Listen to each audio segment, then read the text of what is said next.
স্বামীকে বলতে চলে এসেছো?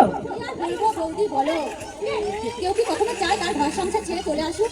আমরা তো চেয়েছিলাম যে ওদের সঙ্গে একসাথে মানিয়ে গুছিয়ে নিয়ে থাকতে, কিন্তু কোথায় আর পারলাম। আমার শাশুড়িরা তো খুব দজ্জাল। আর করো না নাকি তোর চোখে কি শাড়ি পড়ছে নাকি তোরা পাগলা কুত্তা কামড়াছে? তোর চোখে যদি শাড়ি না পড়ে, এই যে হাতির মতো দুইটা চেহারা, আর তুই কইছিস না দেওয়া হবে? ভাই আমরা রান্না করে খেয়ে নিয়েছি, ওই তোমার মতো আগে আগে আমাদের খিদে পাই তো।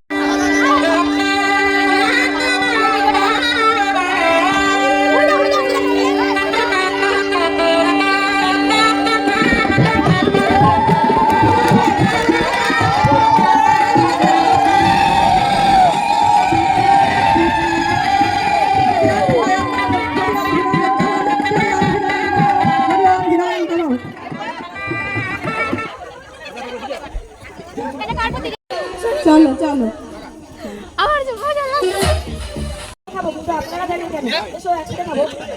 এখন এখন তুমি খেয়ে নাও, আমরা সবার পরে খাবো।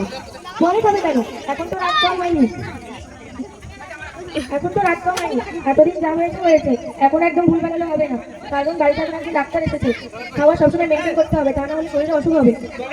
ছোট বৌমা, তুমি তাড়াতাড়ি খাও। তোমার মা কইছে তুমি নাকি ঠান্ডা খাওয়া একদম খাইতে পারো না, আর তুমি আমার সাথে তুলনা করতেছো। তুমি কোথায় আর ওরা কোথায়? ওরা তো খাবোই, ওরা হলো বাড়ির বউ, ওরা সবার পরে খাবো, এটাই তো নিয়ম। বাড়ির বউদের সবার পরে খাইতে হয়। খাও মা খাও, তুমি খাও। মা আমাকে একটা কথা বলে দেখো, আমি এই বাড়ির বউ, দিদিরাও তো এই বাড়ির বউ, তাহলে আমার ক্ষেত্রে আর ওদের ক্ষেত্রে নিয়ম আলাদা কেন? আমি আসার পর থেকে দেখছি ওরা দিন রাত কাজ করে, রেস্ট করে না। আমরা সবাই মানুষ, আমাদের সবাইকে কাজ করতে হবে, রেস্ট করতে লাগবে।